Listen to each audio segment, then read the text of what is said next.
In other words, if you want Copilot to look at a file and give you some information about it, that file needs to be stored in either OneDrive or SharePoint. It does not look locally on your C drive. It needs to be in a place where Copilot can find it, and that's where it is. And that's the one we're going to talk about today, whether being in business chat, in Teams in general. And then we're also going to talk about Copilot Studio, because Copilot itself out of the box is a powerful AI that can read information, and you could train it, because AI, and if you haven't seen my AI presentation, feel free to watch that one. But AI is a very stupid artificial intelligence that needs training, but eventually you get it there, and you get it to be very smart, and it doesn't miss anything because, well, it's a computer, so it reads every single digit.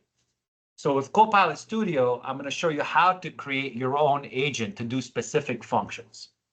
So for instance, if you're an engineering firm or a manufacturing firm and you always have questions that you get, well, what if we upload all your knowledge base to it and say, read it, understand it, and answer questions if somebody asks you anything about it? That's something that's available with Copilot.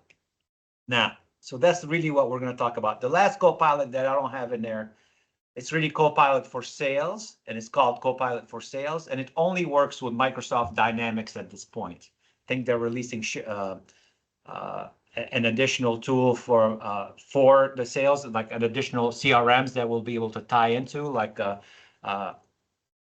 HubSpot or what have you, but it's not available yet. So right now, Copilot for Sales is only for Dynamics.